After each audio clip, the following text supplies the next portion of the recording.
Quiero recapitular rapidito para que nos conectemos. Cuando tomamos una serie de todo el mes, de una manera u otra están conectadas las enseñanzas para que podamos aplicar lo espiritual en lo que hay en esta serie. Y estuvimos hablando sobre la serie de icebergs o glaciares, vamos a decirlo, en el que me quedaba sorprendido cómo se formaban los icebergs. Y el primer día pues hablé sobre icebergs en nuestras vidas, glaciares en nuestras vidas, y me quedaba sorprendido que un iceberg no comenzó siendo grande, sino que se empezó a formar de pedazos de glaciares que se desprendieron en tierra firme y que empezaron a flotar. Glaciares pequeños empezaron a flotar en el océano, ¿verdad? Y esos glaciares de diferentes lugares, de pedazos que se derrumbaron de diferentes lugares, se encontraron y se unieron, y fue donde empezó a formarse el iceberg. Los icebergs gigantes, mejor conocido como, para darle un poquito más de toque a lo que estoy hablando, el iceberg que se encontró con el Titanic, que fue un iceberg que definitivamente fue y chocó con este barco y que provocó un desastre, ¿verdad?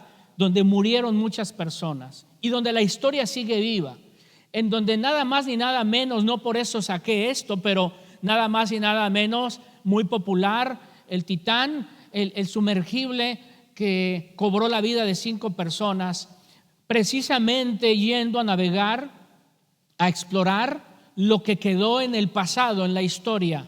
Un barco que se dijo que era indestructible, un barco que se dijo que era inundable, y que inclusive se dice la historia, que se cuenta que el que lo diseñó, el que lo construyó, dijo: ni Dios lo puede destruir. ¿Cierto o no? No lo sabemos. Eso cuenta la historia. Sin embargo, vemos que quedó ese barco se hundió. Pero el toque que le dábamos es icebergs de nuestra vida, porque hablábamos que el 90% del tamaño de ese iceberg está sumergido en la profundidad. No se ve, no lo vemos. Lo único que vemos es el 10%, pero es ahí la expresión conocida de un problema o de una situación que se dice: y esa es la punta del iceberg. ¿Han escuchado esa expresión? Dando a entender, es nada más por lo encimita. Y el toque que le dábamos, hablando espiritualmente, es descubrir quiénes somos nosotros en Cristo, pero que en ocasiones nosotros, que estábamos sanos, que estábamos libres de situaciones, hubo pedazos de amargura, hubo pedazos de dolor, hubo pedazos de traición, hubo pedazos de decepción, que lejos de librarnos de ellos, se hicieron parte de nuestra vida, y empezamos a navegar en nuestra vida con esos pedazos, ocultando un 90% ocultando lo que sentimos, lo que tenemos nosotros, y un 10% solamente viviendo de apariencia. Pero déjame decirte que el toque que le dábamos es que tú no tienes por qué navegar ocultando. Al contrario, toma hoy la decisión de renunciar a la amargura, al dolor, a la falta de perdón, al resentimiento. Quítalo fuera y tú descubre tu identidad en Cristo, que tú vales mucho, que tú eres su hijo, que tú eres su hija, y que vas a navegar libremente. Porque el problema es que cuando nosotros navegamos siendo icebergs, le haremos daño a otros, chocaremos con otros y los heriremos, los lastimaremos y los hundiremos en el dolor. Los hundiremos, precisamente serán víctimas nuestras, porque nosotros vivimos llenos de amargura y de resentimiento y lastimamos a otras personas. ¿Están conmigo? El siguiente domingo estuvimos hablando el mismo toque, el mismo tema, pero bajo otra perspectiva. Y la perspectiva es que nosotros necesitamos aprender a interpretar correctamente la vida. Necesitamos aprender a interpretar hacia dónde vamos, lo que hacemos, con quién hablamos, las decisiones que nosotros tomamos. Y tomando el tema de esa historia, es que a los que se les encargó cuidar, a los que se les encargó vigilar en el horizonte, qué es lo que estaba enfrente para que le anunciaran al capitán qué es lo que estaba enfrente, algo pasó en la vida de estas personas. Irónicamente, el barco tenía las herramientas para navegar con claridad, con los auriculares, ¿sí? ¿Así se dice? Binoculares, gracias. Con los binoculares, ¿quiere usted predicar? Con los binoculares. Ellos los tenían, pero ¿sabe dónde estaban los binoculares? Estaban guardados. Te digo algo, Dios te ha dado la habilidad y una persona muy linda que es el Espíritu Santo para que navegues en la vida y no la tengas que interpretar al ¿será o no será? A ver qué pasa. No, Dios te dio al Espíritu Santo para que Él te guíe a toda verdad. Pero ¿sabes por qué chocamos? ¿Sabes por qué navegamos y nos pasan ese tipo de cosas? Es porque nosotros tomamos nuestras decisiones, interpretamos la vida a nuestra forma de ver y de pensar y no consultamos con el Espíritu Santo. Tienes que aprender al Espíritu Santo a tener una relación con Él y que le digas: Espíritu Santo, ayúdame a interpretar esta decisión que voy a tomar, porque no quiero equivocarme. Tú no te equivocas. Si tú me guías a toda verdad, yo voy a salir triunfante. Pero ¿qué pasa? Nosotros solamente miramos hacia el horizonte, pero no consultamos. ¿Qué fue lo que pasó con estos jóvenes que sus nombres están escritos? Cuando navegas en el mar produjo una situación que ese día la luna hizo un reflejo con el mar y el movimiento. Y ahí hay un fenómeno que sucede que se le llama superrefracción. La superrefracción engaña la vista humana. Y cuando ellos estaban viendo al horizonte, ellos fueron víctimas de la superrefracción, es decir, que sus ojos fueron afectados por lo que miraban. Entonces, ¿qué pasa? Cuando ese fenómeno sucede, en donde la luz de la luna con el agua y el movimiento provoca un espejismo o ilusión, algo fantasioso, por así decirlo, algo irreal. Entonces, cuando ellos vieron hacia el horizonte, vieron un piquito chiquito, pequeño, porque sus ojos les hizo ver un espejismo, una ilusión. Pero cuando ese efecto se quitó en cuestión de segundos, ellos vieron que estaban enfrente precisamente de un pico grande, que era el iceberg, y que ya cuando ellos dieron informe de lo que venía, fue demasiado tarde. El impacto, la colisión era eminente. Nosotros, los hijos de Dios, necesitamos pedir la guianza del Espíritu Santo por lo que vemos o hacemos, porque nos ilusionamos con cosas irreales. Ahí sale la palabra: se desilusionó. ¿Qué le pasó? Está desilusionada. ¿Pero por qué? Porque en lo que puso, o en la persona que puso la ilusión, le falló. Pero ¿cómo es posible si te dijeron que no? Te dijeron que no fueras, te dijeron que no te casaras, te dijeron que no hicieras negocio con esta persona, pero estabas ilusionado, ilusionada. Lo único que mirabas es: no, es que yo veo que nos va a ir bien. Y te hablaba del hijo pródigo. Él vio una ilusión a tierras lejanas, a provincias lejanas, y le pidió a su padre que le diera su testamento, y se fue a tierras lejanas. Interpretó mal. Él miraba que le iba a ir bien. Él se miraba que iba a prosperar en tierras lejanas. Pero déjame decirte, porque el padre es tipo Cristo, el Padre es tipo el Padre celestial. Cuando nosotros nos apartamos de Dios, déjame decirte, cuando nosotros dejamos a Dios a un lado y nos vamos a explorar a tierras lejanas, déjame decirte, es una mentira del enemigo haciéndote pensar que te va a ir bien. Todo aquel que se aparta de Dios, todo aquel que se aleja de Dios, va a terminar tarde o temprano hundiéndose en la desilusión. Hasta que él reconoce, porque vivió perdidamente, gastó todo lo que tenía, le faltó todo, terminó hundido en el hambre, que aún la comida de los cerdos él quería comérsela.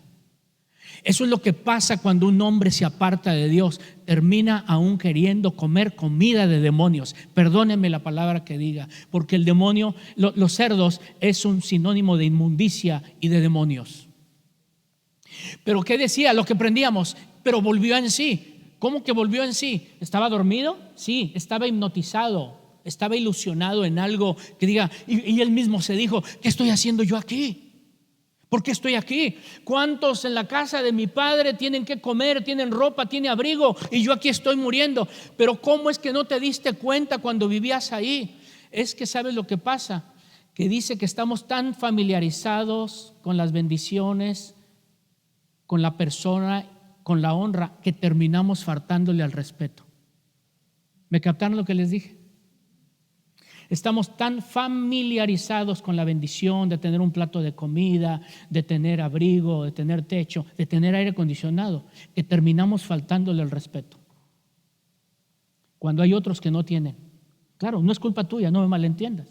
No es que te voy a querer castigar, como que yo les diga, aprendan, en México ni aire acondicionado hay y la gente viene a la iglesia. Sí, es allá, pero tú no tienes por qué culparme de no ponerme aire acondicionado aquí, ¿verdad que sí? ¿Le has dicho alguna vez a tus hijos, malagradecido, si hay niños que no tienen un juguete, no tienen que comer y tú sí tienes que comer? No le diga eso a su hijo, él no es culpable de eso, pero sí enséñele a su hijo que valore lo que tiene. El hijo pródigo no valoró hasta que tocó fondo. Eso es lo que pasa, que cuando chocamos en la vida por situaciones de la vida, tenemos que tocar fondo. Hay personas que aprenden por el consejo de otros, y definitivamente hay personas que ¿sabes cuál es la única manera que van a aprender la lección? Chocando, experimentando el dolor. No importa, aunque vengan descalabrados, pero que vengan.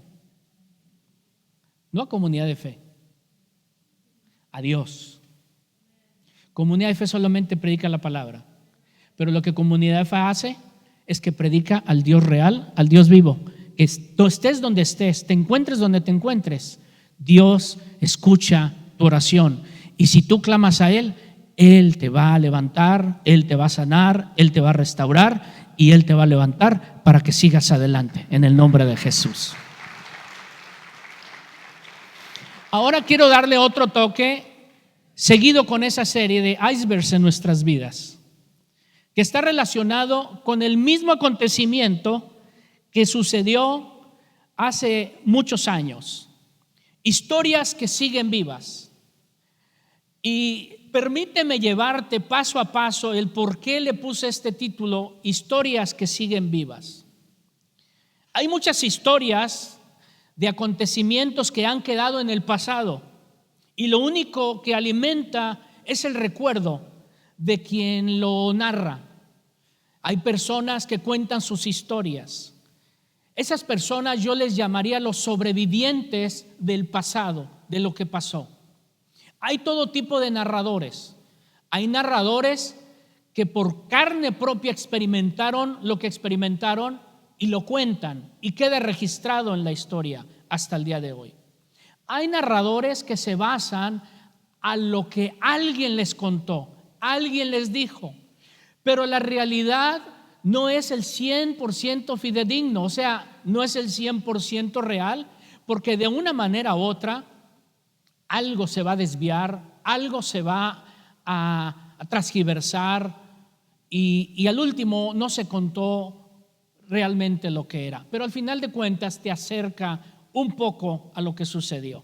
Las películas precisamente de Hollywood te cuentan ciertas historias verídicas, pero le meten el asunto ficción, le meten el asunto emocional, el asunto dinero, inclusive para darle toque a ciertas historias que quedaron en el pasado. Entonces, la realidad de las cosas es que hay varios tipos de narradores, pero el narrador más poderoso es el testigo directo. El narrador poderoso, el más fuerte, es aquel que estuvo presente, que lo vio, que lo experimentó, que vivió en carne propia lo que está contando, lo que está narrando. Por ejemplo, aquí dice la palabra en Job 42:5: de oídas te había oído, mas ahora mis ojos te ven. Voy a retarte este domingo a algo muy importante. Voy a invitar a que te conviertas, si no te has convertido en un narrador que ha experimentado en carne propia lo que ha acontecido. Y para aquellos que son narradores porque experimentaron en carne propia y que son testigos fidedignos de lo que vamos a hablar hoy, quiero animarte a que no pierdas la pasión por lo que tú cuentas. Pero quiero animar a aquellos testigos que experimentaron pero que se han quedado callados, no han dicho nada. Se ha apagado el fervor de eso que experimentaron. Pero antes de ello, quiero hablarte sobre historias donde nadie de los que vivieron quieren hablar. Solamente el mundo morboso, el mundo, las personas que no tienen ningún sentimiento hacia lo que han experimentado, solamente son los que quieren saber por curiosidad. Tristemente vivimos en un mundo, en un tiempo tan insensible, que cuando tú ves una persona, déjate lo pongo de esta manera, cuando tú ves una persona que está siendo atacada, que está siendo robada, que está siendo golpeada, que está queriendo ser secuestrada, etcétera, lejos de ir a ayudarle, todo mundo saca sus celulares. Y yo decía, pero qué falta de insensibilidad, ¿por qué sacar su celular cuando alguien está necesitando algo? Y me di cuenta que inclusive muchos son buscadores de historias con su celular porque con eso ganan dinero. Tratan de buscar una tragedia, una situación de tanta morbosidad que empieza a ganar views, y ahí ganas dinero. Y yo lo comprobé porque cuando una ocasión veníamos en la vista y el 8 y una persona se pasó el semáforo en rojo y golpeó a unas ancianas, que la anciana mayor tenía cáncer y tenían que llevarla al hospital a hacerle quimioterapia. Cuando el carro le impactó, el carro dio vueltas y quedó pegado en el poste y en la acera. Inmediatamente mi esposa y mis hijos se burlan que porque soy un exagerado, pero la realidad es que se empezó a incendiar parte de la llanta. Yo inmediatamente estacioné el carro, abrí la puerta y me fui. Me subí porque quedó de lado el carro y me subí arriba como pude y abrí la puerta, pero la puerta me quedaba hacia arriba, había que sostenerla, pero había más de 15 personas ahí. Pregúnteme a mí quién me ayudó. Nadie. Pregúntenme a mí qué estaban haciendo. Estaban grabando con el celular. Me imagino como diciendo, a ver si este también se va a chamuscar con esta lumbre que se está haciendo más grande. Gracias a Dios llegó un doctor, no sé de dónde ni cuándo, llegó un doctor. Digo doctor porque traía su uniforme de doctor, y él dijo, entra. Y él me sostuvo la puerta y los demás filmando. Como pude, saqué a la hija primero, también mayor, la saqué, pero la anciana estaba atorada con el cinturón y avanzaba, la lumbre avanzaba. Entonces ella dijo, young man, dijo, joven, le dije, gracias, gracias. Dijo, joven, vete, déjame aquí. No te preocupes, le dije, no te voy a dejar aquí. Y como pude, Israel corrió y le dije, tráeme una navaja. Yo siempre, gracias a Dios, que traigo navajas en el carro de todo tipo, de todos tamaños. No, traía una navajita que yo creo que ya no es tanto por la cortada, sino por lo mojoso que está, ¿verdad? Y como pude, corté el cinturón. Y le dije, apóyate en mí. Y dijo, ay, qué pena, estaba llena de sangre. Y ella, preocupada por no mancharme de sangre, le dije, no, apóyate aquí. Y como pude, la subí. Y ya el doctor también me ayudó. Llegó la policía. La mujer salió, ya también salí yo y todo. El mismo policía les dijo a las gentes, ¿qué están haciendo aquí? ¿Qué están haciendo? En vez de ayudar, claro, porque es gente que se dedica a buscar historias, pero historias trágicas llenas de insensibilidad. Eso es lo que sucede hoy en día en los que estamos viviendo. Hay personas que tuvieron una tragedia, hay personas que experimentaron un dolor y que cuando tú les preguntas de algo, ellos dicen, no, yo no quiero hablar de eso, porque lo viví en carne propia. Una madre perdió a sus 3 hijos en un accidente y ella cuenta que cada vez que escucha una canción, pueden pasar los años y cuando llega la fiesta puede estar riendo, pero cuando se toca una canción, nadie lo sabe, pero esa canción la tocan, inmediatamente ella queda atrapada y sumergida en un dolor muy profundo. Esa canción es una canción secular, mexicana. Creo que Juan Gabriel fue el que la escribió, que tú eres la alegría de mis ojos, me da mucho que no estés, aunque lamento que quién sabe, cómo quisiera que tú vivieras.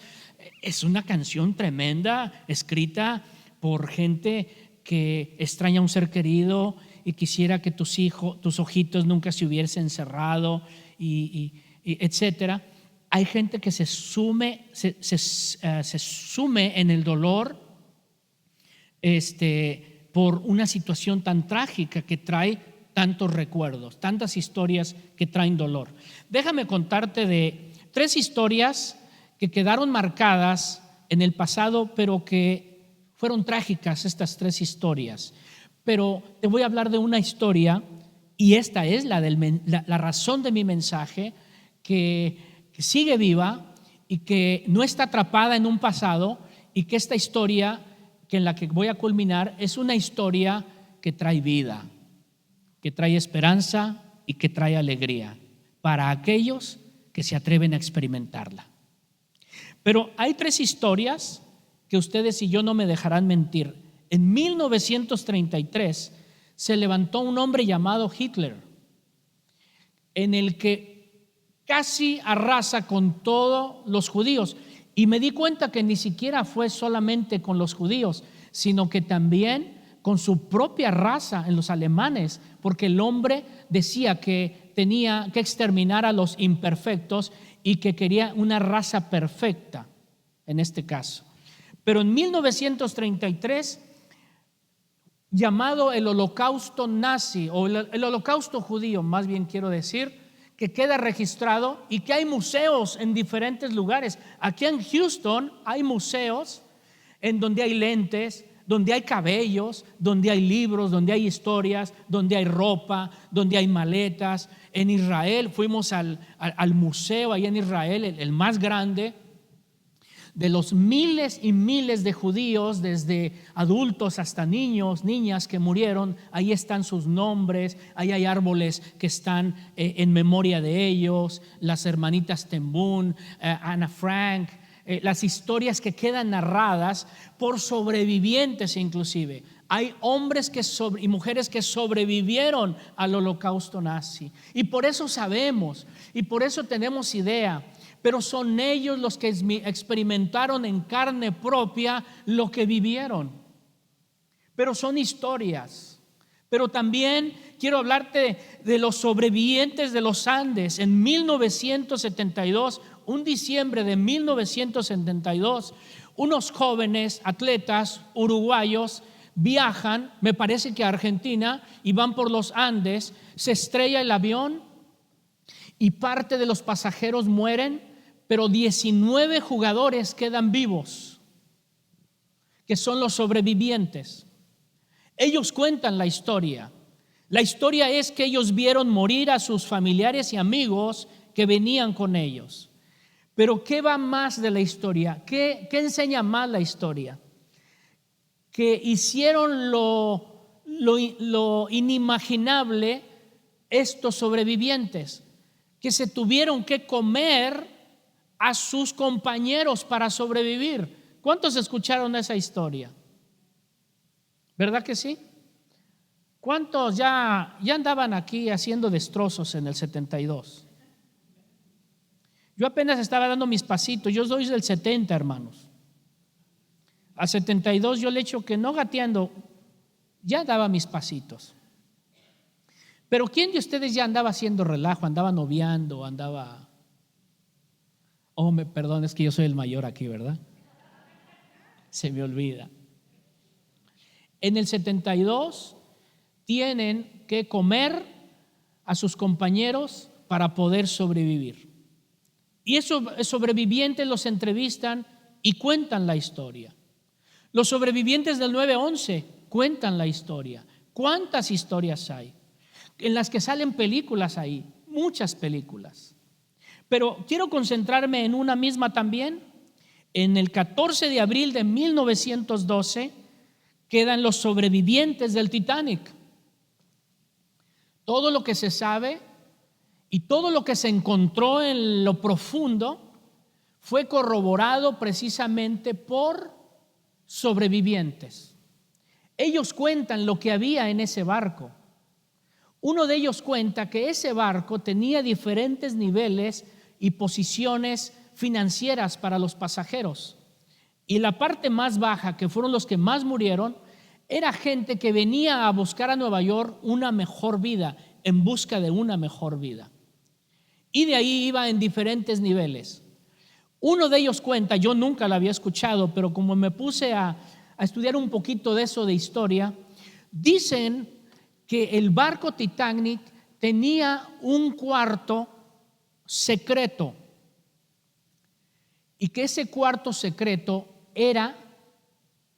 venían con prostitutas para que la gente de mucho dinero podía comprar ese cuarto y tener relaciones con prostitutas.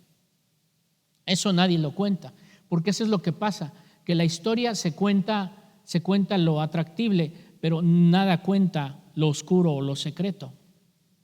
Tenían orgías ahí precisamente tenían orgías. Son historias que se cuentan, pero esos sobrevivientes son los que lo cuentan y que ellos dan seguridad de lo que están diciendo en este caso. Ahora bien, es cierto que son historias que los que experimentaron ese dolor no quieren saber de ellas. Vuelvo y repito, somos nosotros los que queremos saber qué pasó. Claro, como no nos pasó a nosotros, como no hirió nuestro corazón, como no nos vino a marcar en nuestra vida, justamente no nos lleva a una reflexión y a quiero encontrar la palabra, a un verdadero valor de lo que significa. Jacob, que está aquí presente, él me dijo algo que me despertó un poquito un detalle. El Memorial Day corrígeme Jacob, es la memoria de los héroes que murieron en combate y que fueron caídos, ¿sí? Y también honrando a los que están vivos, porque Jacob es veterano de guerra, él estuvo en la guerra. Él es uno de los mejores narradores que nos pudiera contar lo que él vivió justamente en la guerra. Pero él me decía un detalle: Estados Unidos ha perdido el verdadero sentido del valor de ese día memorial. No se trata de fajitas, no se trata de fiesta, de música, de parque, no se malentienda, pero se trata de honrar las vidas de aquellos que fueron caídos en combate. Tú y yo, que no hemos perdido un ser querido, un hijo, un papá, un hermano en guerra, pues va a ser fajita. Memorial Day, ¿qué hacemos? Unas fajitas, ¿no? Unos steaks y fiesta y nos vamos a Galveston. Claro, pero pregúntale a aquel que en carne propia perdió a un papá, a un hijo, y que ese día es para memoria de ellos. ¿Usted cree que va a pensar en fajitas?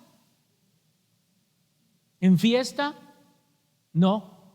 Esa persona va a guardar silencio, va a guardar, no quiero decirlo luto, pero sí va a guardar un momento para respetar la memoria, quien fuera su hijo, su papá, su hermano, su primo, su abuelo.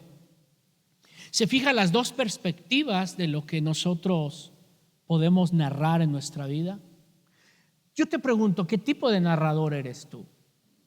¿Qué experiencia tienes para contar? ¿Qué hay algo interesante que tú puedas contar? ¿Qué ha sucedido en tu vida? ¿Qué has experimentado que te causa dolor y que prefieres mejor no narrar nada? ¿Qué hay? Pero ¿qué tal si te pregunto esto? ¿Qué hay para que tú puedas narrar algo de la historia en tu vida, en tu historia, en la crónica de tu vida, en la historia de tu vida? ¿Qué encontraríamos en tu libro escrito? Y no te estoy hablando de un libro físico. Tu vida está llena de historias, ¿verdad que sí? Algunas sí las tienen escritas. ¿Qué encontraríamos en tus historias? ¿Encontraríamos historias que causan dolor, que causan lástima? ¿O encontraríamos historias que inspiran? Bueno, voy a competir con historias que siguen vivas y también pudiera ponerle historias que inspiran. ¿Habrá alguna historia que pueda inspirar a otros en tu vida? ¿Habrá alguna historia que me puedas inspirar a mí? ¿Que me puedas animar al contarme tu historia? ¿Cuántos tienen una historia inspiradora? Yo tengo una historia inspiradora. ¿Les gustaría escuchar la historia que yo tengo? Mejor no. Pero sí voy a contar una historia de un hombre que la cuenta en su palabra, en la Biblia. A él se le conocía como Saulo. Saulo era un hombre que tenía poder y que se levantó contra todos aquellos que creían en Cristo, contra los creyentes. A todos los creyentes que ahora se nos conoce como cristianos, se les conocía como los del camino. ¿Por qué les decían los del camino?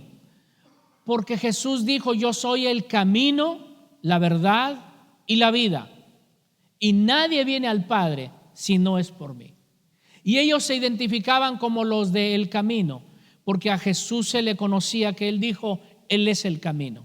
Ahora bien, Saulo, siendo un hombre poderoso y celoso de la religión farisea, no crea que era un ateo, era un hombre que amaba a Dios, era un hombre poderoso y era un hombre que en su celo de la religión, él pensaba que matar a los cristianos, a los del camino, él agradaba a Dios. Entonces Saulo, pidiendo cartas que le dieran permiso para ir a buscar más creyentes del camino, se le dieron cartas para que él fuera a buscarlos a las diferentes provincias.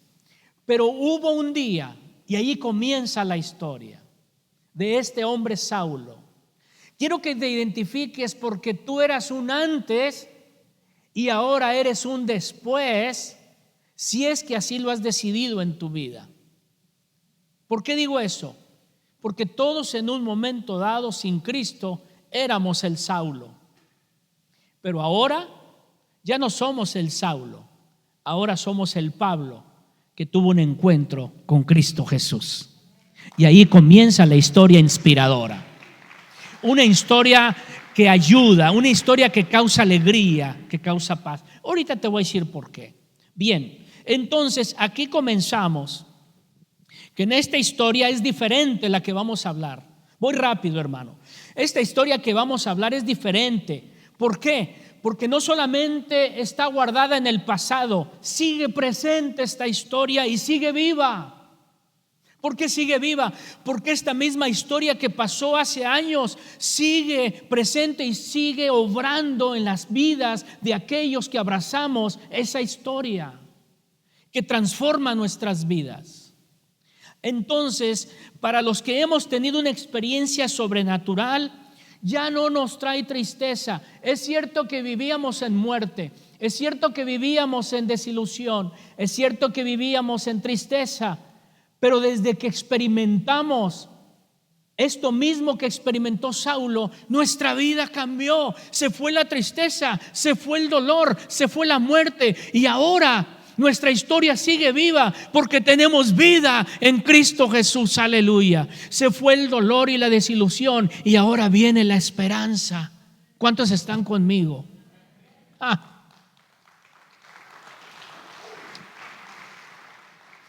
Los que lo han experimentado saben lo que les estoy hablando. Los que no lo han experimentado no me alcanzan a entender de lo que les estoy hablando. Y los que lo experimentaron pero lo dejaron sepultado en el pasado y no ha hecho eco hasta el día de hoy, han perdido el gozo, han perdido la vida y han perdido la realidad de lo que Cristo hizo en sus vidas. Por eso hoy revivan lo que Cristo hizo en sus vidas. Acuérdate que eras drogadicto, acuérdate que eras un borracho, acuérdate que eras un asesino, acuérdate que habías cometido adulterio, pero ahora en Cristo Jesús eres libre. Que nunca se vaya ese gozo, porque Cristo lo hizo, nadie más pudo haberlo hecho. Aleluya. Gloria a Dios. La historia comienza en el libro de los Hechos, del versículo 6 al 16 del capítulo 22. Pero es Pablo hablando, diciendo: pero aconteció que yendo yo, nadie más, ¿me contaron? No, yo. Dice: yendo yo, y al llegar cerca de Damasco, como a mediodía, de repente me rodeó mucha luz del cielo y caí al suelo. Unos dicen que cayó del caballo. La Biblia no dice que fue en un caballo. Se fijan los narradores. Dicen que nosotros tenemos el huesito de los hombres aquí. ¿Cuántos han escuchado esa historia? Dicen que este es el pedazo de manzana que le dio Eva a Adán y que se le atoró. Y que Dios dijo: déjalo ahí. Y que por eso todos los hombres tenemos este pedazo de manzana ya atorado. Tóquese aquí, los varones. Uno no es manzana, es cereza. Se dicen que todos somos mexicanos. Extiendan su mano aquí todos y vean esta raya de aquí. ¿Tienen una M? Es mexicano. Entonces dice Pablo: me rodeó una luz del cielo y caí al suelo, y oí una voz que me decía: Saulo, Saulo, ¿por qué me persigues? Yo entonces respondí: ¿quién eres, Señor? Y me dijo: yo soy Jesús de Nazaret, a quien tú persigues. Y los que estaban conmigo vieron a la verdad la luz. Lo que Pablo está diciendo, lo que yo estoy diciendo, no solamente lo vi yo, también ellos lo vieron. Somos testigos fidedignos de lo que estamos hablando. Y yo dije: Señor, ¿qué haré, Señor? Y el Señor me dijo: levántate y ve a Damasco, y ahí se te dirá todo lo que está ordenado que hagas. Y como yo no veía a causa de la gloria de la luz, llevando de la mano por los que estaban conmigo, llegué a Damasco. Entonces uno llamado Ananías, varón poderoso según la ley, que tenía buen testimonio de todos los judíos que ahí moraban, vino a mí y acercándose me dijo: hermano Saulo, recibe la vista.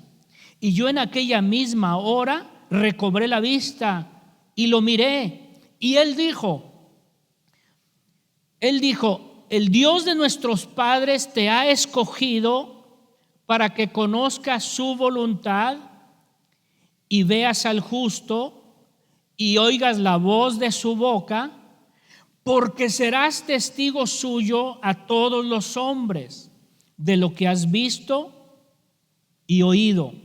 Ahora pues, ¿por qué te detienes? Levántate y bautízate y lava tus pecados, invocando su nombre. ¿No se familiariza con esta historia? ¿Sería válido aplicar las mismas palabras que le dijo Ananías a ti? Estas palabras que voy a leer, tómalas como no a Pablo, sino a ti. Te las estoy diciendo a ti y yo soy Ananías. ¿Qué te parece? ¿Está bien? Estas palabras el Señor te dice, a ver, hermano, menciona tu nombre. Gracias, hermana Mari. Yo creo que esta palabra solamente la toma usted. Menciona tu nombre. Hermano, hermana.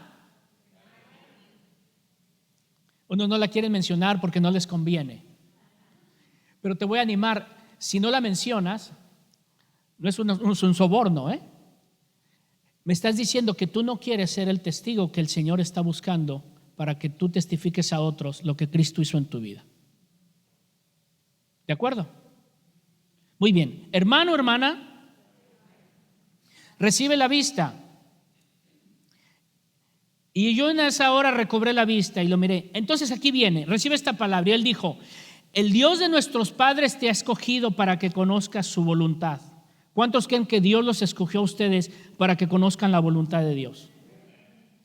¿Cuántos creen que han sido llamados para que vean al justo, al Dios, a Jesús? ¿Cuántos creen que ustedes han sido llamados para oír la voz de su boca, la voz de Dios? ¿Cuántos de ustedes creen que han sido llamados para que sean testigos ante los hombres? Entonces es importante que nosotros narremos la historia viva a aquellos que no le conocen. Pero dice, todos ustedes han sido llamados para que sean testigos ante los hombres de lo que han visto. ¿Cuántos han visto el favor de Dios en su vida? ¿Cuántos han oído al Señor en sus vidas por su Espíritu Santo? Entonces ahora no se detengan, le pregunta y le dice, ¿por qué te detienes? Y ahora les digo yo a ustedes, ¿por qué se detienen? Dice, lávate y bautízate y lava tus pecados invocando su nombre. Es decir, ¿por qué entonces has dejado de narrar y de testificar a otros lo que Cristo ha hecho en tu vida? ¿Cuántos han tenido una experiencia con Cristo Jesús? ¿Cuántos han sido transformados, renovados? Sus pecados han sido perdonados. ¿Cuántos tienen vida eterna en Cristo Jesús? Entonces Mateo 28, Jesús mismo lo dijo. En Hechos, 1:8 dice, y me seréis testigos. Ustedes me seréis testigos. Aquí en 1:8 dice, pero recibiréis poder ustedes cuando haya venido sobre vosotros el Espíritu Santo, y me seréis testigos en Jerusalén, en Judea, en Samaria y hasta lo último de la tierra. En el libro de los Hechos también hay otra historia que sucedió algo. El Señor les dijo: vendrá el día del Pentecostés, vendrá el Espíritu Santo sobre ustedes, no se vayan, quédense ahí. Solamente 120 se quedaron y ellos experimentaron el poder del Espíritu Santo y fueron llenos del Espíritu Santo. Y dice: ustedes se van a convertir en testigos, ustedes no serán gente ordinaria que no tiene historia que contar. En ustedes habrá una encomienda. Ustedes van a experimentar un poder sobrenatural que el mundo no conoce. Pero este poder no es una historia sencilla. Este poder sigue vivo. Este poder sigue cambiando, sigue transformando, sigue sanando, sigue restaurando hasta el día de hoy.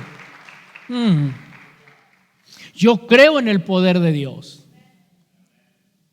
Creo tanto en el poder de Dios que si yo le dijera: Señor, hazme impío ahorita, hazme un pecador ahorita en este momento, para yo volver a experimentar eso que experimenté a los 16 años cuando te abrí mi corazón, se lo digo yo. Nadie me puede contradecir con lo que yo le voy a decir. Nadie. Y así quisieran y vinieran ustedes con argumentos diciendo: no, pastor, eso fue una emoción, lo que pasa es que usted estaba triste, es que se sintió solo. Yo le digo algo: yo sé quién era antes sin Cristo, pero el día que yo le oré a Dios y le dije: si tú puedes cambiar personas, como dicen los del camino, cámbiame a mí, te acepto como Señor y Salvador. Yo le digo algo: el Señor me cambió, hermano. Yo se lo he dicho otras veces y no se lo voy a repetir, pero lo he repetido varias veces. Yo estaba preso, a punto de estar preso en el alcohol, a ser un alcohólico empedernido. Y yo era, pero exageradamente bien mal hablado. ¿Y sabe qué? Al día siguiente, no le puedo decir que en ese momento, pero al día siguiente, fue un 24 de noviembre, que yo tuve un encuentro con Cristo Jesús. ¿Sabe? El mismo que cambió a Saulo, el mismo que se le presentó a los discípulos, el mismo que le dio la vida a los ciegos. Él quitó una venda en mis ojos y empecé a ver la luz, empecé a ver la verdad, y hasta el día de hoy tengo 53 años. Cristo Jesús ha sido real en mi vida. Yo le diría: Señor, cámbiame de nuevo, voy a experimentar tu poder. Porque déjeme decirle, hoy, 2023, julio 2023, estoy con la plena convicción que si hay alguien que no conoce a Cristo Jesús, y que si hay alguien que me está escuchando ahí en las plataformas, en este video, yo déjame decirte, tal vez estás cansado de la vida que estás viviendo, tal vez estás hundido en el pecado, estás hundido en el dolor y en la decepción, y ya has tratado de todo y te sientes atrapado. Hoy quiero invitarte a que te acerques ahí cerca y que invites a Jesús a tu corazón. Y te lo digo, Él tiene el poder para cambiarte, para transformarte y hacerte libre. Que así como yo estaba hundido, así como yo estaba atado, el Señor también te puede hacer libre para gloria y honra de Él y hacerte su hijo, en el nombre de Jesús.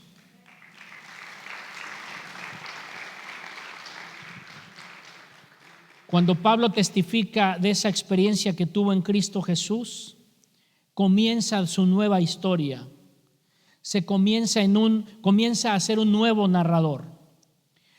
Comienza a ser un testigo que se entrega a la verdad. Porque los que hemos tenido un encuentro con Cristo Jesús somos pregoneros de la verdad, pregoneros de la justicia. Y cuando nosotros nos convertimos en testigos del Señor, déjeme le digo esto: somos testigos que nuestro testimonio es tan real y verídico que estamos dispuestos a morir por la verdad. El testigo de Dios, el testigo de Jehová, verdaderamente está dispuesto a morir por la verdad. El testigo de Cristo está dispuesto a perder familia por causa de Cristo. El verdadero testigo está dispuesto a perder amigos por causa de Cristo. Yo perdí amigos entrañables, amigos muy cercanos, cuando se dieron cuenta que yo me convertí al Evangelio, que yo me convertí en cristiano, dejaron de hablarme. Me dijeron: ya te lavaron el cerebro, ya te hiciste protestante, como quieras. El cerebro sí me lo lavó el Señor, y no solamente el cerebro, me lavó todo. En cuanto a protestante no lo sé, pero una cosa sí te digo, que lo que yo experimenté nunca lo había experimentado. Dios no es una religión, Dios es una relación. La palabra la han usado para enriquecerse, manipulando las vidas de las personas. Pero la realidad de las cosas es que nosotros hemos sido llamados a predicar el Evangelio sin buscar ningún beneficio propio. Y eso lo tengo bien en claro en mi vida. El verdadero testigo, el verdadero pregonero del Evangelio no se corrompe. No se corrompe. No hace compadrazgos con nadie. No traiciona al que le ha encomendado una misión. Es decir, el verdadero pregonero, el verdadero narrador del Evangelio no traiciona a Cristo Jesús como Judas. Y para mí es un honor y es una bendición estar hablando con pregoneros, narradores del Evangelio, que son ustedes. ¿Qué cree? Muy poquitos amenes. El testigo es aquel que estuvo presente, el que experimentó un acontecimiento y el que asegura que lo que relata, que vio y vivió, es verdad. No relata lo que solamente oye o lo que cuenta alguien más. Es alguien que lo ha vivido. Nosotros somos narradores de historias verdaderas. Y en esas historias las contamos con alegría, con pasión, con entrega, que inspira a otros. Es decir, que arda en nuestros corazones lo que nosotros hemos experimentado. Termino con un testimonio que es verídico, que ahora se lo cuento yo, pero que usted lo puede averiguar. ¿Cuántos llegaron a escuchar el grupo Los Ángeles Negros?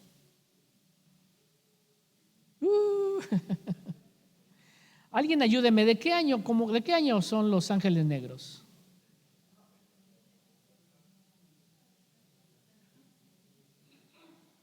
Por ahí. Muchos de esos grupos del pasado se convirtieron al Evangelio. Jugadores de fútbol se convierten al Evangelio. Hay jugadores de los Tigres, hay uno peloncito, no recuerdo su nombre, muy creyente, muy cristiano, y él no se avergüenza del Evangelio. Y sus compañeros inclusive medio lo atacaban del equipo de los Tigres, pero él testificaba del Señor, ¿verdad? Y hay artistas muy famosos. Olga Brisky, que estuvo aquí con nosotros, una mujer que experimentó sus historias, creo que hasta ella tuvo algo que ver con un presidente de México, ¿verdad?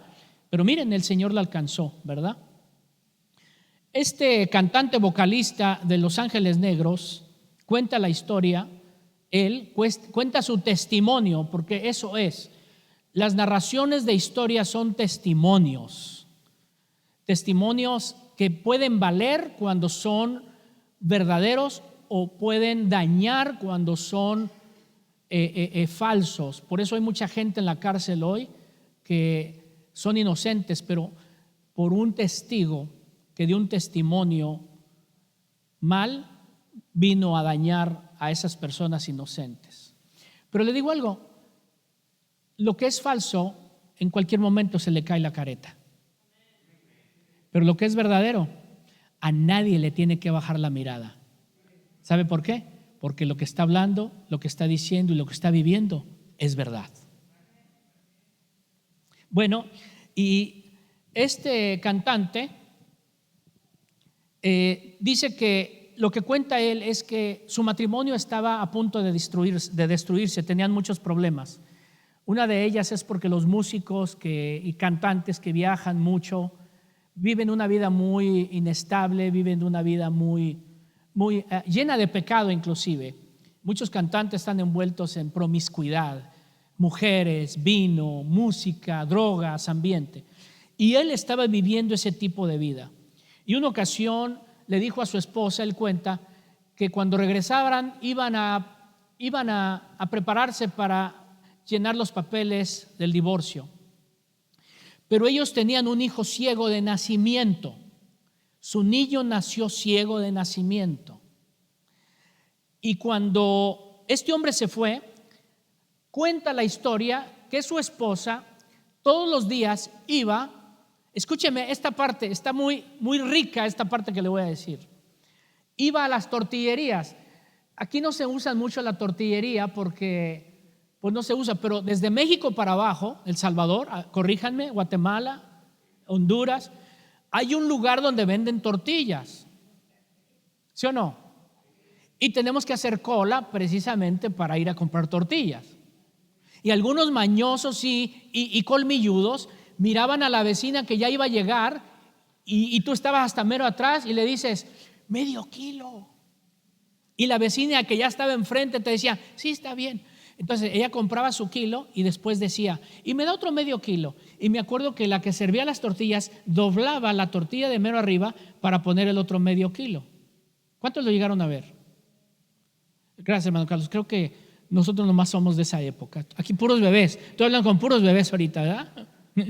Y entonces esa era la tortillería, ¿verdad? Esta mujer, esposa de este vocalista, me estoy equivocando mucho en varias palabras, ¿verdad? Vocalista de Los Ángeles Negros, ella viene y llega y dice que cuando ella está ordenando tortillas, la muchacha que le daba las tortillas, conocida como la tortillera, la invitaba a la iglesia todos los días que iba. Dijo, oiga, la invito a la iglesia.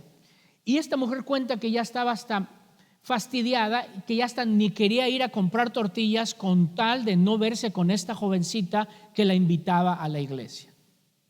Pero un día,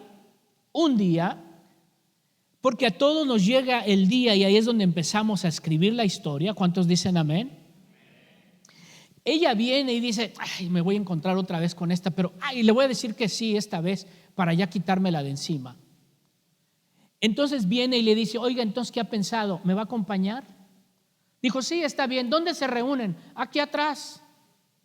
¿Cómo? Si es una casa. Sí, tenemos estudios bíblicos aquí en mi casa. A las 7 nos vemos. Y ese día, esta mujer no se imaginó que la decisión que tomó cambiaría el curso de su vida. Llega ella, dice, estaban cantando unos coritos, solo Dios hace al hombre feliz, en mi corazón hay banderas de amor, banderas de amor. ¿Se acuerdan de esos coritos? ¿Sí? Y la zarza ardía, ¿cómo es que era? Allá en el monte Oreb, la zarza ardía. Es que una hermanita que estaba barriendo su patio y andaba como allá en el rancho grande, allá donde vivía, pero no vio que el pastor llegaba. ¿La vio? Dice, allá en el rancho grande. Y cuando vio al pastor dijo, la zarza ardía. Bueno, son cosas que pasan, ¿verdad? Entonces llega, estaban cantando coritos y dice que ella empezó a escuchar la palabra del invitado. No era un predicador, no era el pastor Tomás, era uno como ustedes que los invitan a dar un estudio. No tienes que ser predicador, no tienes que ser un maestro elocuente. Lo único que tienes que hacer es decirle a otros lo que has experimentado, lo que Cristo ha hecho contigo. Y déjame decirte, ese es un testimonio poderoso. Este hombre empezó a hablar lo que había sucedido, quién era Cristo, que amaba. Y esta mujer, esposa de este vocalista, empezó a llorar y empezó a decirle, yo no sabía que yo te había ofendido, Señor. Yo no sabía que estaba en pecado. Perdóname, perdona mis pecados. Abro mi corazón a ti. Ella le abrió su corazón a Jesús. Eso es todo lo que ella pidió. Pero Dios, que es tan bueno y que te ama, no solamente te da lo que pides, hay veces que te da lo que ni siquiera le pediste. Tú dices, pero ¿por qué tengo esto? Y el Señor dice, porque yo quiero dártelo, porque te amo. No tienes que pedírmelo, pero yo conozco los sueños de tu corazón y yo te los doy. Esto es un testimonio poderoso. Dice que se terminó la reunión y la tortillera le dijo, ¿no te quieres quedar a tomar un café y unas galletitas? Dijo, pues ando de apuro, pero está bien.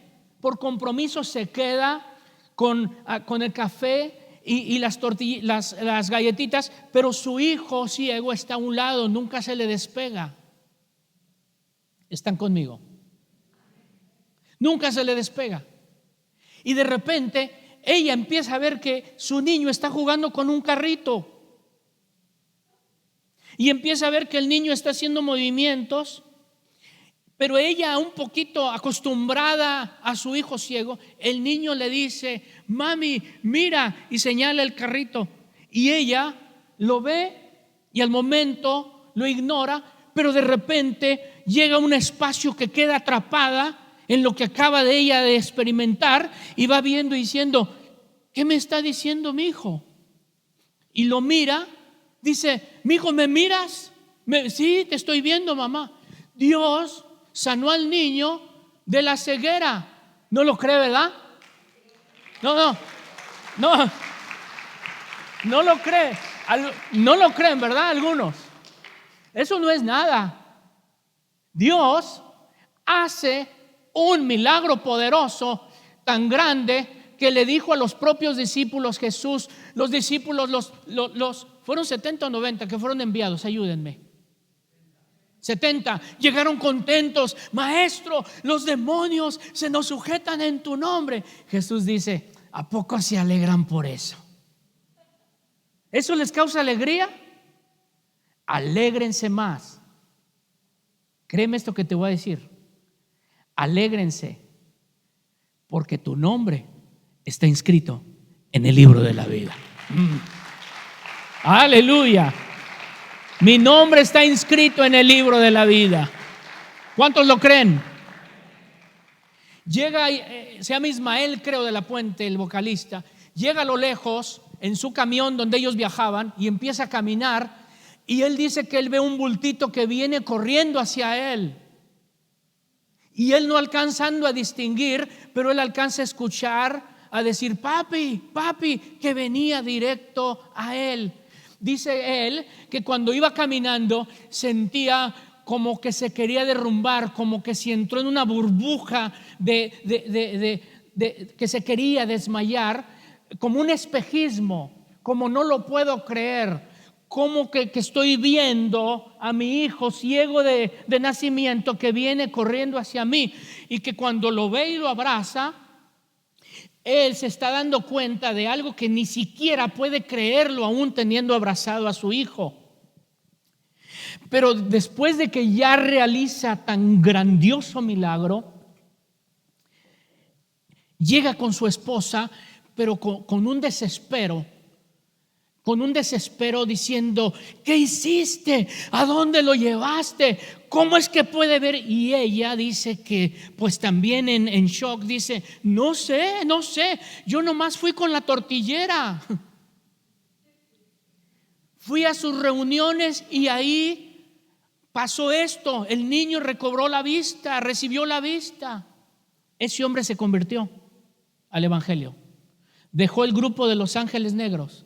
Y le dijo a Dios, Dios, mi matrimonio no se va a destruir y el mundo tiene que saber lo que tú has hecho en la vida de mi matrimonio y has hecho en la vida de mi hijo. Y ese hombre se convirtió en un evangelista y predicó el evangelio hasta que murió, porque él ya murió.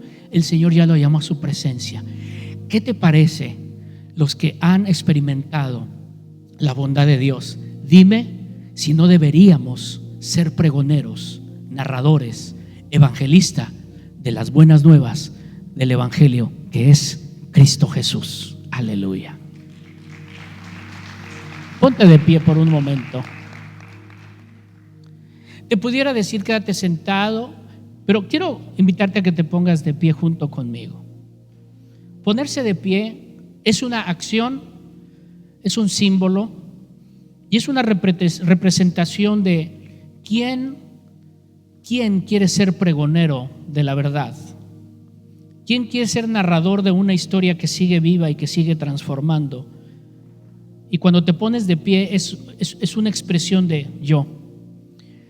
Yo quiero contarles a aquellos que están atrapados, que están hundidos en el olvido, en el dolor, en la tristeza.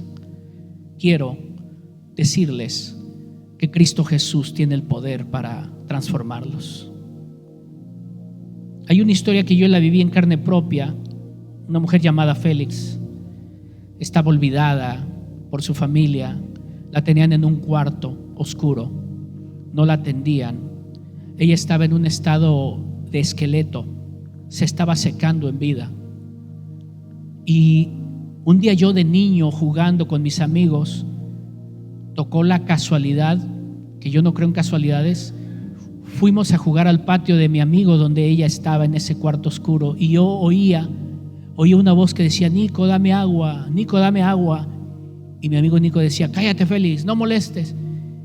Y yo le dije: Nico, ¿quién es? Digo: es Félix, que molesta, que fastidia. Y yo, siendo un niño curioso, me acerqué a ese cuarto oscuro. Y cuando me acerqué, entre la oscuridad y la luz que entraba, poquita luz que entraba, vi a una persona con un rostro tipo esqueleto, postrado en cama. Yo me asusté y corrí, me acuerdo que corrí. Pero le dije a mi familia lo que estaba pasando. Y mi cuñado, siendo creyente, esposo de Eva, me acuerdo que dijo: llévenme con ella, yo quiero estar ahí. Yo quiero presentarle a Jesús como Señor y Salvador en su vida. Hicimos los arreglos, hablamos con las familias, y la familia dijo que sí, que fuera. Y cuando llegó, esa es la narración de Toño, que le dijo: Félix, Cristo te ama y Él quiere darte vida eterna. Ella, sin argumentar, sin replicar, dijo: sí, yo quiero a ese Jesús que me ama. Ella aceptó a Jesús ese día. Trajeron al doctor para ver qué se podía hacer y encontraron que ella, con la cama, era una sola pieza. Las llagas de su cuerpo estaban pegadas a la cama. El doctor dijo: tenemos que despegarla de esa cama, pero si se despega, ella va a morir.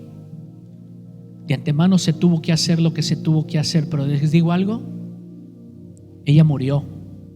A los días ella murió. Pero ¿sabe cuál es lo más grandioso de la historia?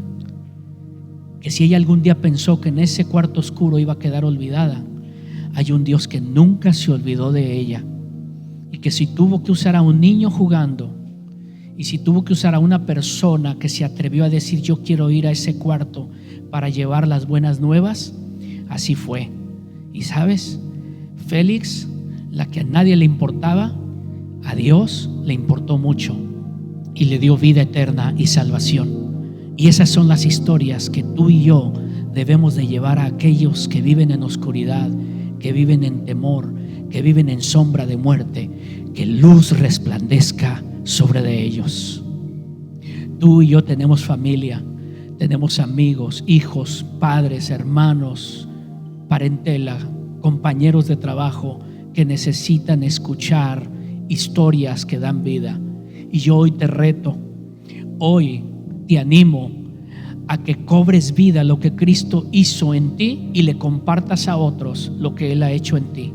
Y lo mismo que recibiste tú de gracia lo compartas a otros. Padre, que esta palabra sea como una llama que enciende el corazón, y que por tu Espíritu Santo reveles a tu pueblo que nosotros somos emisarios de la verdad, que somos mensajeros de gracia, de esperanza para aquellos que no te conocen, y que nuestra historia no solamente quede en el recuerdo, sino que también produzca vida y vida en abundancia.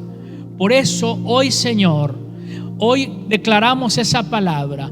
Satanás vino para hurtar, matar y destruir, pero Jesús dice: yo he venido para que tengan vida y vida en abundancia. Y esa es la palabra que nosotros predicamos en Cristo Jesús.